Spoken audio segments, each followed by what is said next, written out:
So we are just past 100 days since the Supreme Court's unconscionable decision to overturn Roe. And President Biden is continuing to fight to restore reproductive rights for millions of American women. Because we know what's at stake. Right now, Republican officials in Congress and across the country are implementing draconian laws that threaten women's health and criminalize doctors for doing their jobs. Senate Republicans have introduced an extreme national abortion ban. Republican officials across the country are passing radical statewide bans with limited exceptions, risking the lives and health of women who have serious complications, who have survived rape or incest, or who are going through the heartbreaking experience of miscarriage. In Arizona, Republican officials are trying to enforce a law on the books from 1864. Let me say that again, 1864. That's over 150 years ago.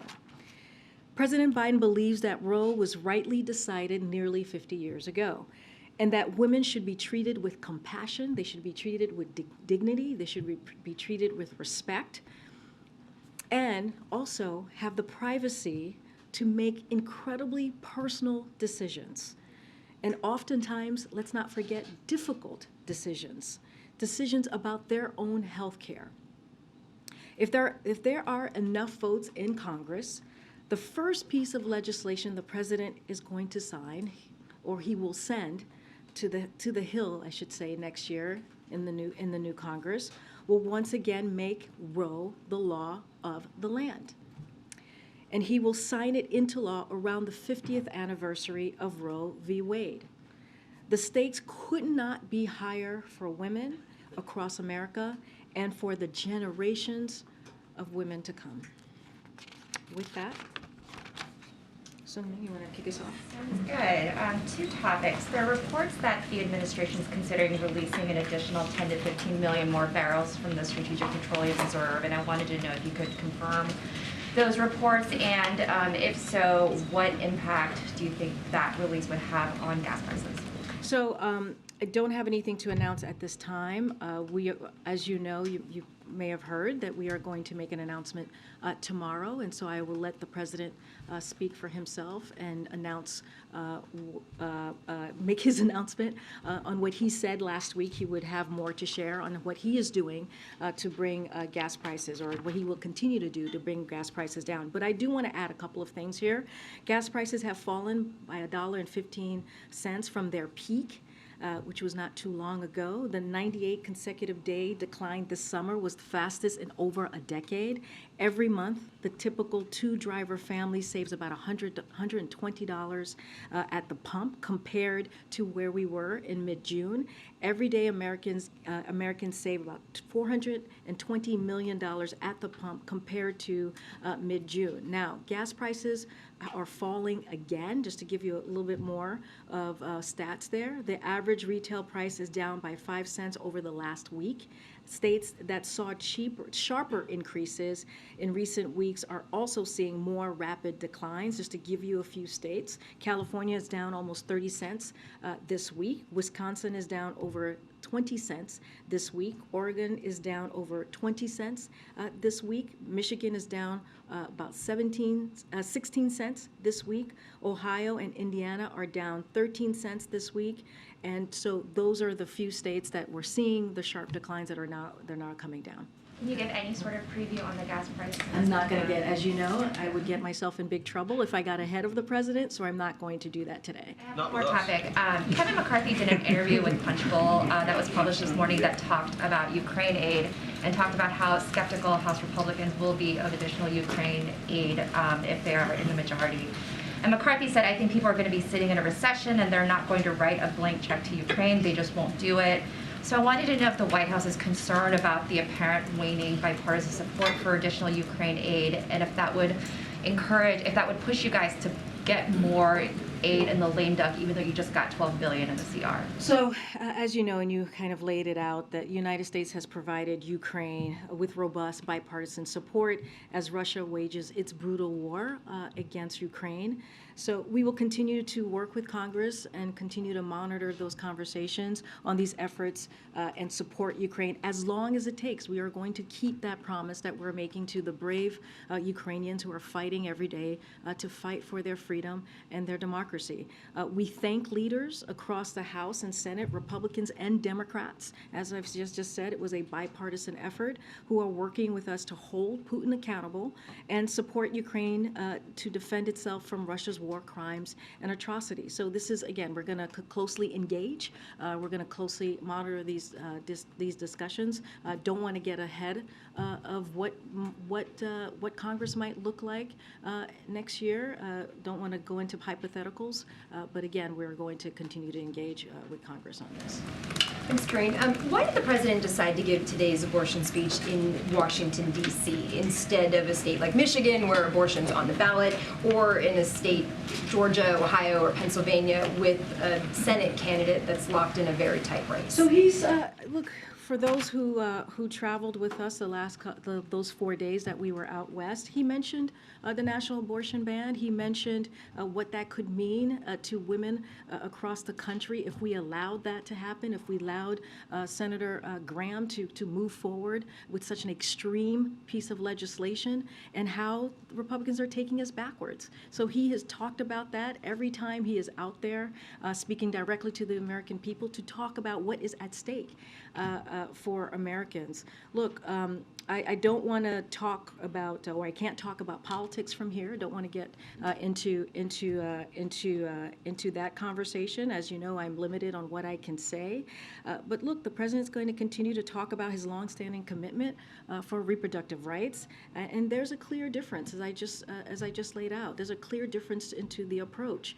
The first bill, as I just mentioned, that the president will send to Congress is going to be to codify Roe, and he will sign that around the 15th anniversary of Roe v. Wade. He is committed to that. He is committed to making sure that we protect the rights of women. We have to understand that the decisions that women make are incredibly personal when it comes to their health care. It should be something that is decided between a woman and her doctor, her family, not politicians. And they should not be stepping in on a right that existed, a constitutional right that existed for almost 50 years. And so the president has talked about it and will continue to do so. So What about the that child's bill right to life? to send it to Congress and to codify Roe, is he talking about filibuster reform in order to make that law?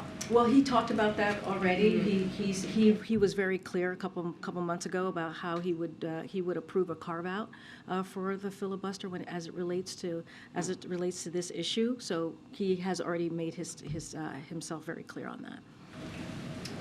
Two different topics. Just to start with the speech today, he twice asked voters to remember how they felt the day the Dobbs decision came down. Is there a sense that people have forgotten, or that perhaps some of the energy in the immediate wake of that, particularly amongst some Democrats, has started to wane over the course of the last several months? Again, not going to get into the political climate here, but what I will say is that it is very clear that majority of Americans support Roe. Majority of Americans disagreed with the decision that was made by the Supreme Court just a couple of months ago.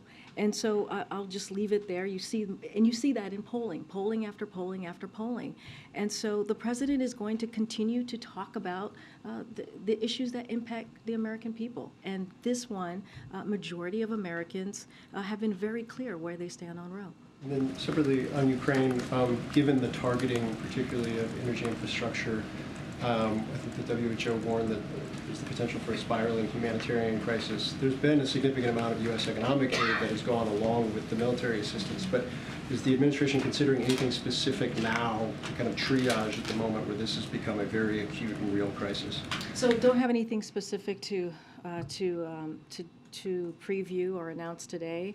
I can say the U.S. has delivered $8.5 billion in economic assistance since late spring, and we will continue to work with allies and partners to support Ukraine. Don't have anything else to preview. Thanks, Thanks, Karine. Does the White House have a reaction to Reuters reporting that Iran has promised Russia it will provide it with surface-to-surface missiles as well as more drones? So with that, I can't speak to those specific reports. We've already warned that Iran was planning to sell UAVs, in particular to Russia, and Russia's plans to import hundreds of these systems.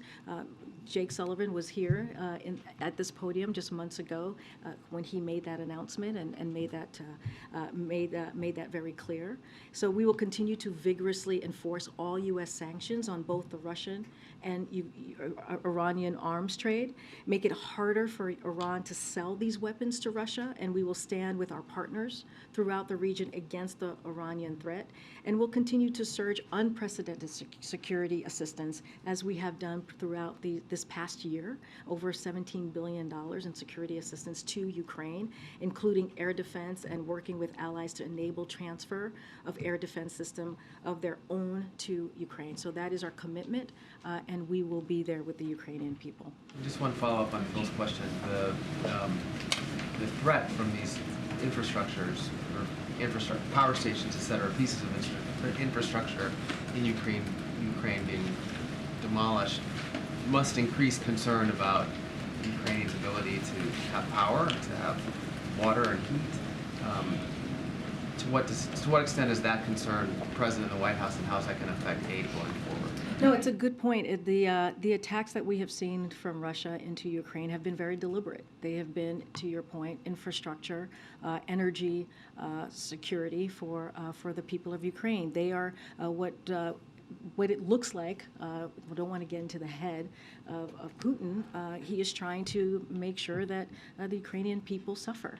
Right, he's making it very difficult for them, but what we continue to see day in and day out for the past several months is you see that Ukrainians are incredibly brave, and they are going to continue to fight for their freedom. What I can say, and what we have said, and what the president has said, is that we are going to keep our commitment to the Ukrainians, and we're going to continue to support them for as long as it takes. Hey, just one question. President Biden clearly put the onus on voters to elect more Democrats, but I wonder what happens if November 8th does not go the way that he wants. Does the White House have further plans about how it will protect the access to abortions, or is it just the veto that Biden mentioned? You know, the president has taken action, very bold action, from the beginning of this announcement, of the beginning of the decision, Dobbs decision, on what he can do, the authorities that he has from the executive branch on how he can protect the women's rights, women's access to reproductive rights, women's access to abortion. So he has been very clear about that. We've laid that out in executive actions. We've heard announcement from HHS, from DOJ, and so we have done and will continue to do everything that we can from here. Look, you know, I want to be careful here. I want to be very careful at what I say because, again, we cannot talk about existing elections that are currently happening. But the president has been very clear on this piece, which is the way that we make Roe into law is to make sure that we have legislation, that we codify it. And so, you know, that is the best way to really protect women's rights. And that's why you continue to hear that from this president. So it's not going to stop him from continuing to have that conversation, to continuing to make those speeches that are going to be really important in making that point to the American people. But again, that is what the president's going to continue to say, which is we have to codify Roe in order to protect and get those protections back. Remember, this is almost 50 years of constitutional rights that we had that was taken away by the Supreme Court. What about child's right to life? Just to be clear, does the White House feel like it's exhausted all the options of everything that it can do in the last 3-4 months? The president has been very clear. He laid out some actions, right, executive authorities that he's able to take. Again, you've heard from the agencies that have been involved in this process, but he's always been clear. He's always said what people need to do is to make their voices heard. What people need to do is to make sure that we have the votes in Congress to codify Roe. He has always made that clear in almost every speech that he has made about abortion rights. Thanks, Karine. Going back to the speech, The president mentioned his decision on marijuana during the speech. Why haven't we heard more about that since then, and do we plan on hearing more about that soon? Well, we laid out our plan. You heard directly from the president on what his policy was on marijuana, and you heard that you heard him mention that today. I don't have any more events to lay out about the specific speeches or comments about marijuana, but you heard directly from the president about what his policy is, and he kept his promise, his commitment that he made during the campaign. Okay, Steve. Try to get specific. How many more votes does the president think he needs in the Senate to codify Roe? Is it 51, 52? I'm not going to get ahead of this election or talk about this election, so I'm going to. This was a political speech and not going to weigh into any specific numbers. You did say if there are enough votes in Congress, the president would send as his first bill in the 118th Congress a bill to codify Roe. You can't say how many is enough? No, I can't. If the country sends to Congress a House and Senate that are not interested in codifying Roe or busting the filibuster to do so, what is the president's top legislative priority in that case? If it's, say that one more time. So let's say the House and Senate do not fall into Democrat hands. Let's say that Republicans take the House. What will be the first bill the president sends to Congress? Well, that's a lot of hypotheticals. Let's first get. Let me. But I know we're all talking about hypotheticals, but I've also said I'm going to be very careful about what I say from here. So I've also led with that as well. But that is a different type of hypothetical that I'm just not going to preview from here at this time. So is it fair to say that abortion rights currently is the president's top legislative priority for the new Congress? What the president has said is he's showing his commitment, how important Roe is to him, how important reproductive rights is, because majority of Americans believe that this right needs to stand. And that they believe that the nearly 50 years of rights that they had, constitutional rights that they had, and that was taken away, is going backwards, not forwards. And so he is going to continue to talk about issues that are impacting the American people, and this is one of them. By laying out what he is going to do next year with the 50th anniversary, laying out that his first piece of legislation will be on codifying Roe, is just showing his commitment to where majority of Americans are. On Mexico, the president of Mexico has said that President Biden is going to be traveling there in December. Would you be able to say if that's accurate, if he's right on that? So we're still working through plans for the next North Americans Leaders Summit and have no travel announcement to make at this time. And then he also said that President Biden arranged a phone call with him today. Is that right? So the president is going to speak with the president of Mexico today on a range of issues from U.S.-Mexico priorities, and we'll have a readout as soon as that conversation is complete. Then one more on the SPR release. Some White House officials have been talking for the last few days about the fact that it's a possibility. Can you explain why, with gas prices, you mentioned earlier that gas prices are going down again, why would the U.S. need another SPR release from that 180 million barrels that you already announced? Why would you need that now if prices are already dropping? So again, I'm not going to get ahead of the president. As you know, there's going to be an announcement tomorrow on the president's policy, his next move forward on what he's going to do to help the American people, continue to give them a little bit of a breathing room.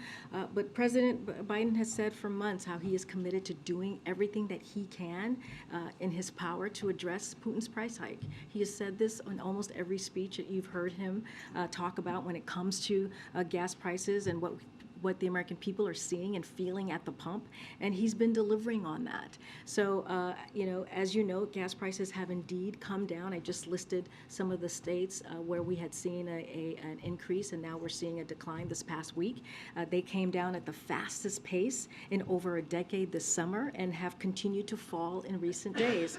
But at the same time, Putin's war continues. His war on Ukraine, his unprovoked war, brutal war on Ukraine continues. And so it puts pressure on our global energy supplies because of this war. And so he's going to continue to take action. President Biden's going to continue to take action to make sure that he lowers costs. Do you Any response to those who would say, who are criticizing the White House, saying that this seems like a ploy ahead of the midterms? Look, the president, I would say this to folks. Should the president not do everything that he can to lower prices? Should he not continue to keep his promise to give American people a little bit of breathing room? You know, that's the promise that he's made. Should he not do that? And so that's what you're seeing right now. This is something that he has done throughout the summer. This is something that he has done to address Putin's price hike. And this is something that he has done to meet the global challenges that are in front of us. It's been 8 months since Brittany Griner became a detainee of the Russians. She turns 32 years old today. A statement that was released through her representative said, "Thank you everyone for fighting so hard to get me home. All the support and love are definitely helping me." My first question as it relates to Brittany Griner is, has the U.S. had any consular access to Brittany Griner since the beginning of August? As of last week, they had not. Have they in the course of the last week? So I want to be very clear here because this is important. This is important to the president. This is important to this administration. Getting Brittany home, getting Paul Whelan home is a priority for this administration. They are wrongfully detained and they should be home today. And so the president, his National Security Council, the State Department is going to do everything that we can to get them home. I don't have anything else to preview for you at this time or to update you, but it continues to be a priority for this administration. Frustration about this. So you can't say if in the last week there's been any access to her, right? So we're going to continue to work through our channels that we have with Russia on getting her home, getting Paul home. In terms of access, we presently can't say. I guess how do we tell the American people? Do we know that she is well? Do we know that her condition is well right now? When's the last time we got some indication of her circumstances? No, it's a very good question. Don't have any update on you for you on that piece. What I can say, it is a priority. You've heard this president. You heard from Secretary Blinken. You've heard from the National Security Advisor, and we are going to continue to talk through on our channels until this moves from a priority to a reality. We've had success, as you know, Peter, with bringing Americans home from Russia, from Afghanistan, from Venezuela, from Burma, from Haiti, West Africa, and more. So we have had success in doing this. We're going to be steadfast on making sure that Brittany and Paul come home. One quick follow-up. I know we're going to hear from the president more detail as it relates to the questions my colleagues have asked about oil specifically, but can you today rule out an export ban that would send oil overseas? I am not going to get ahead of this president. I'm not going to be... Will the president address that specifically, I guess? I'm not going to lay out or preview what the president's going to address or not address. I'm not going to get ahead of him. We'll let him make the announcement tomorrow. Just to be clear, if you're not going to get ahead of him, that means that's an issue about which he'll be speaking, so you don't want to get ahead of him. That is not what I said. I'm not asking about what he's going to say. I'm asking about that specific question. And I'm answering that specific question, which is I'm not going to get ahead of the president. He's going to make his announcement tomorrow. Okay, thanks. Thank you. Thanks, Karine. Following up on something Steve was asking, what is President Biden's top domestic priority now? Is it inflation or is it abortion? The president's going to continue to talk about issues that matter to the American people. And abortion is one of them. Majority of the American people disagree with the decision that the Supreme Court made, the Dobbs decision. That is, a majority of the people disagreed with that. When it comes to the economy, the president has made it very, very clear. When it comes to inflation, it is his number one economic priority, and he is doing everything that he can to make sure that we lower prices for the American people. It's his number one economic priority. We've heard the president say inflation is his top domestic priority, but now he's saying come next year, his first bill would be abortion related. So is his number one domestic priority abortion or is it inflation? Well, let's not forget what the president has done the last 19 months. He has made the economy his top priority. He has passed the American Rescue Plan by the way, as you heard me say all the time, no Republicans voted for that in Congress, and it was a plan that helped us get back on our feet with the economy, that helped us gain or create 10 million jobs that we had lost. It also put money in people's pockets. It also made sure that businesses were able to open up, schools were able to open up, people were able to go back into their homes, save their homes. And so that was the American Rescue Plan. There's the bipartisan infrastructure legislation, which was, again, to invest in ports, invest in the infrastructure that was dwindling. And so that is something that he did. The Inflation Reduction Act, that is lowering cost for the American people. He is working on the economy every day. We just announced yesterday, hearing aids. 30 million people are going to benefit from hearing aids, saving thousands of dollars a year. So that's working on the economy every day. So you said he's been working on the economy every day for 19 months. Now Bloomberg economists are forecasting a 100% chance of a recession. So how is it that we can be barreling towards a recession and the economy is, as the president says, strong as hell? So here's the thing about the economy, and I've said this many times. You've heard this from Secretary Yellen. You've heard this from Brian Deese, who runs our Economic Council, is that what we are seeing right now is the job market is strong. The labor force is strong. And that is not what we see usually before a recession. And so and a lot of that is because of the work that this president has done. We are seeing an economy that is resilient. We are seeing an economy that is going into a transition with more stable growth, more steady growth, and that is because of the work that this president has done. That is because of the economic policy that he has put forward. And let me remind you, the economic policy that he's put forward is about building the economy from the bottom to the top and the middle out. And that is so important because it means that we leave no one behind. It means that there's equity at everything that he puts forward. And so again, you're going to hear from the president about gas prices. That's, again, trying to make sure that we continue to keep prices low for the American people. Last one, just if President Biden keeps going to the petroleum reserves when there are energy problems, is he giving up on his campaign pledge to end fossil fuel? So I want to be very clear on that piece. There is no shortage of opportunity or incentive for oil companies to ramp up production. We've made that clear. Oil companies are ranking in record profits, as we have seen. They have showed it themselves. We've seen it ourselves, while more than 9,000 approved drilling permits remain untapped by the oil industry. At the same time, U.S. oil production is up and on track to reach a record high this year. Again, a record high. In fact, the United States has produced more oil in President Biden's first year than under the Trump administration's first year. Okay, we're going to move on. Madam, I had a question on Haiti. The U.S. is trying to work on a resolution that would get the Security Council to sort of support something that they call the non-UN security mission led by a partner country. Can you tell us what that would look like? And talking about the U.S. specifically, does that possibly include actual U.S. troops, or would that be logistical support, financial support? So as you heard from the Ambassador Thomas Greenfield yesterday, she laid out in her remarks at the UN Security Council, the United States and Mexico are working on a draft UN Security Council resolution that would authorize a to your point, a non-UN international security assistance mission to help improve the security situation in Haiti. As she noted, the resolution would outline a mission led by a U.S. partner country with deep experience, and it would be limited and carefully scoped.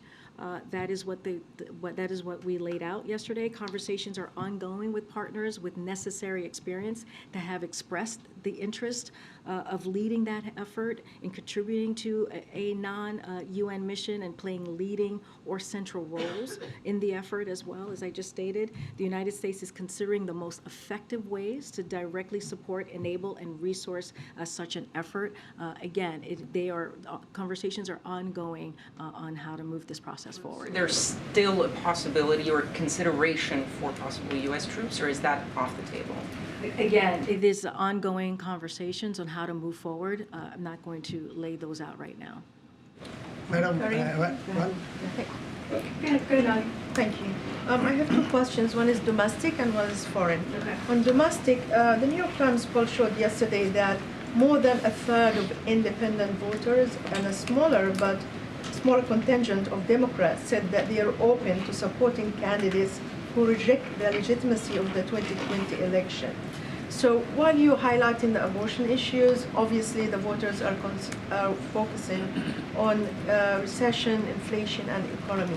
How worried is the White House considering this poll that was published by the New York Times? Can you say it again, the beginning of the Sure. poll? The poll showed that more than a third of independent voters and a small contingent of Democrats said they are open to vote or to support candidates who reject the legitimacy of 2020 election. Look, we've spoken about that many times, about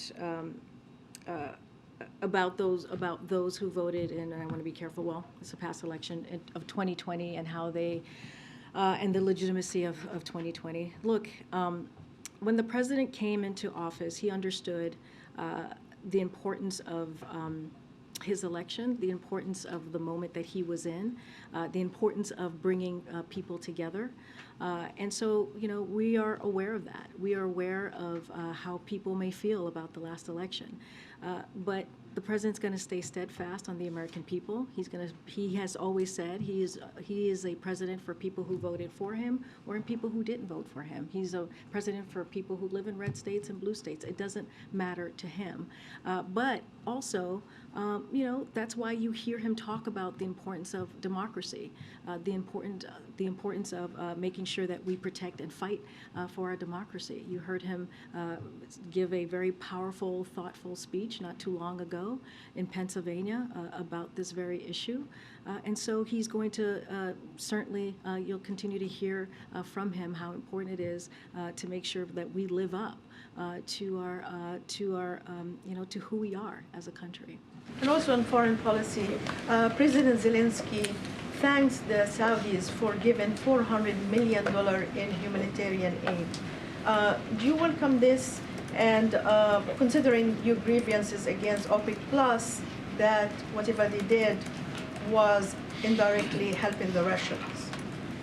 So look, the decisions that OPEC Plus made just last week was, we believe, sided with the Russians and was against the interests of the American people and the families around the world. We believe that decision is going to hurt and harm lower income economies, and it was a misguided and it was a mistake and a short-sighted decision.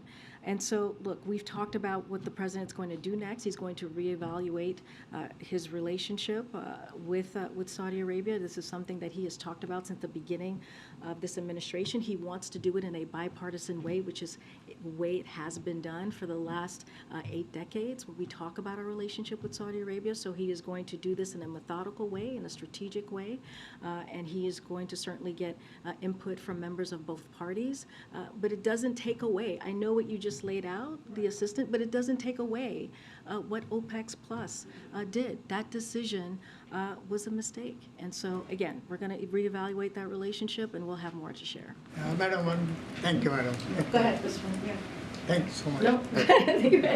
Thanks very much. Sort of following up on that, are any Biden administration officials planning to go to the Future Investment Initiative conference in Riyadh, Saudi Arabia later this month? Yeah, we don't have anything to preview or announce at this time on any travel. Do you think it's appropriate for U.S. businesses to continue their engagement or investment in the kingdom in light of what happened recently? So as they do in every part of the world, American companies will make their own decisions about their presence and where to invest, taking into account a range of factors, including legal constraints, the business environment, and reputational concerns that can arise from public policy choices made by host countries. I want to follow up on the Saudi Arabia question and then ask one about student loans. One of the arguments Saudi Arabia is making to justify their decision to increase oil production is that the price of oil is about the same as what it was before Russia invaded Ukraine. What's wrong with that argument? Look, we've made it very clear that in the time of what's going on, what we're seeing with the global markets, the decision that they made, the OPEC Plus decision, was a mistake. It was short-sighted. We've been very clear about that. Again, the way that we see it, it was they sided with Russia on this, and it's going to hurt the American people. It's going to hurt families across the country, and we will have more to share on how our relationship is going to look like moving forward. Can I ask you about student loans? Just a follow-up to Peter's. I'm sorry. I'm so sorry. I'm sorry. Yesterday, Secretary Cardona said the administration is working on ways to forgive the privately held student loans. Can you say how confident you are that that will happen and whether borrowers can expect an announcement on that before they have to resume payments? I'm going to leave that to the Department of Education. Like you said, Secretary Cardona is working on that, so we don't have anything to share at this time. Clearly, it is a priority and something that is important for this administration to make sure that private borrowers also have an opportunity here. Madam, Just want to see parts of the briefing room, come to the back maybe? Just to follow up on Peter's question on Brittany Griner, has the administration had any recent communications with Russia about these cases in an attempt to win Brittany Griner involved in those releases? Look, as we've said before, we try to keep these negotiations private, and just don't have anything to share on any recent conversations. But this is a priority. And then just one on the pipeline. Police in Denmark said that their preliminary investigation into the leaks in Nord Stream 1 and 2, they said it was caused by a powerful explosion. That's in line with what Sweden had said earlier. Does the administration have any reaction to these new findings, and does the president believe that Russia was behind this alleged set? Well, the president has been very clear that it was clearly a sabotage when it comes to the pipeline.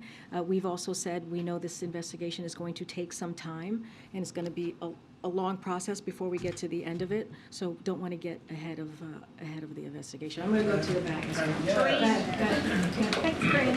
I wanted to follow up on some of the questions from yesterday about the midterms, and I understand you have the Hatch Act to consider. But what I was curious is, even though we're seeing the president out there, he's been doing these smaller events with smaller audiences. He's been doing closed-door fundraisers with no photographers. Why aren't we seeing big campaign rallies? Is anything on the schedule with the election less than 3 weeks away? Look, I can't answer that question from here. It is an election that's currently happening at this time, so I am very limited to what I can say from the podium, from the White House. What I can say is that the president has been on the road. He will continue to be on the road. I just can't say more than that. You have seen him. He was in Portland, Oregon, doing events. He was in California doing events, and he was in Colorado doing events.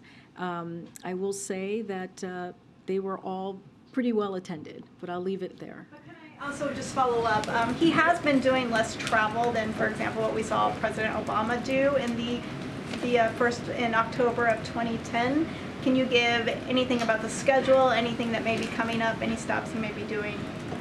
Well, we announced that as you know, he's going to go to Pennsylvania on Thursday. He's going to go to Florida on November 1st. There will be more travel to come. Certainly not going to get ahead of any announcements from here. But again, the president, as you know, and we have said this many times before, he enjoys getting out there. He enjoys talking to the American people. This is something that he wants to continue to do. And we have something to talk about, right? We have some successes, some wins to talk about. And I just laid them out. The Inflation Reduction Act, going to lower cost for healthcare costs for American people. Is going to lower costs for our seniors. As we talk about Medicare, it's going to lower energy costs. These are real wins that we have delivered for the American people, that congressional Democrats have delivered for the American people, where Republicans, their plan is to take that away. They want to take away lowering cost on healthcare. They want to take away lowering cost on energy. And so what the president's going to continue to do is figure out how he's going to deliver for what matters the most for the American people. Thank you, Karine. The president promised to send a bill to Congress to codify Roe earlier today. I've got two basic questions about that. Number one, would that bill simply codify Roe, or would it go farther and overturn individual state abortion restrictions? And then number two, are there any abortion restrictions at all that the president would support? What the president is going to do and wants to do and believes in doing is codifying Roe. He believes that is what it was the law of the land, the constitutional right for almost 50 years, and he believes in its specific provisions was rightly decided. He has said this regularly, including right after Dobbs, and that has not changed. Right, but that didn't answer either question. First of all, there are individual state restrictions on abortion on the books currently around the country. Some of those existed before the Dobbs case, before the overturn of Roe. Would the president, with this bill, codify Roe? Does he want that bill to go farther? And I just answered that question. And I just answered that question. He believes in Roe and how it stood before the Dobbs decision. Okay, and then on the individual are there any restrictions whatsoever that the president would support when it comes to abortion?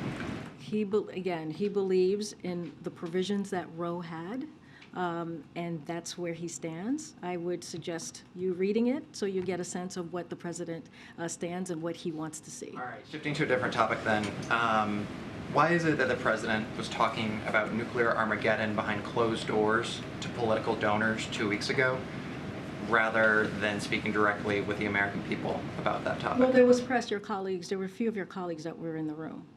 Well, given the severity and the significance of that threat, isn't that something that the president should perhaps Well, we've address? talked about, Donors should I mean, but there was press in the room. It's not like he was not saying it in secret. He knew that the press was in the room at the time when he was making the comments. Look, the president, we've talked about this. This is like 2 weeks ago conversation. We've talked about this in detail about how seriously we take Putin's saber rattling, Putin's comments about using nuclear weapons. That is something that we take seriously. Do we see anything at this time that causes us to move our strategic positioning? No, not at this time. But it matters that rhetoric is being used. And so the president has spoken to this. I have spoken to this. The National Security Advisor has spoken to this.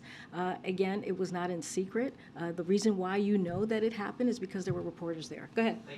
Thank you. Follow up on the first of the questions just now.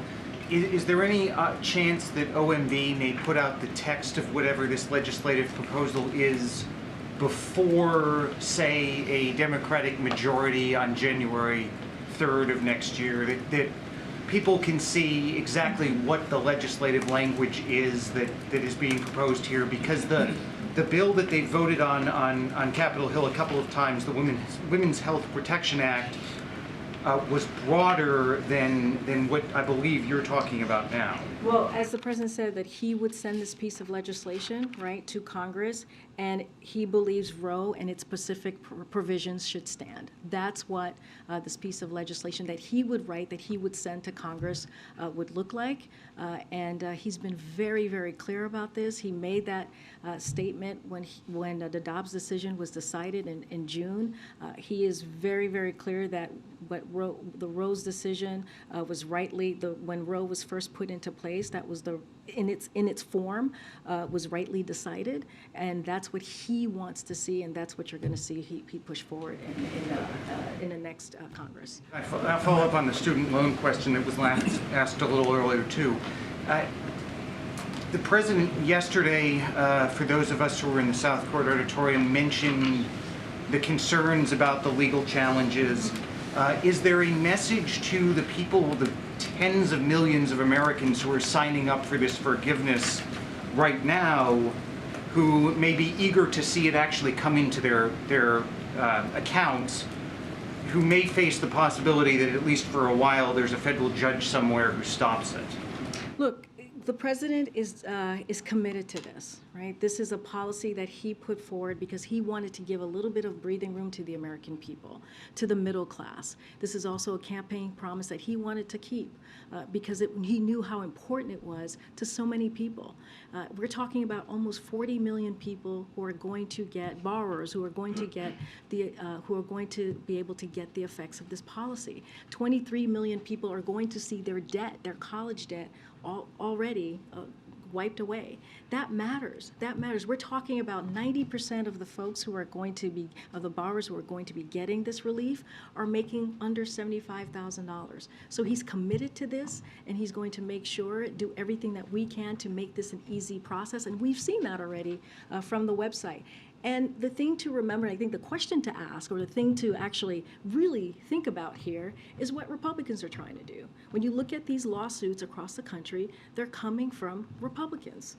And Republicans want to take away this essential need that folks, again, 90% of these folks are making less than $75,000, who need a little bit more of a breathing room, who need an opportunity to put money down on a house, who need an opportunity to get a family started, who need an opportunity to just live their lives in a little bit easier way. And so that's the question to be asking. Why are Republicans doing this? Madam, one more, please. Last question. We gotta go. Madam, one I'll more. be back What about tomorrow. President Biden funding the anti-Semitic UNA, Thanks, guys. See you agency? tomorrow.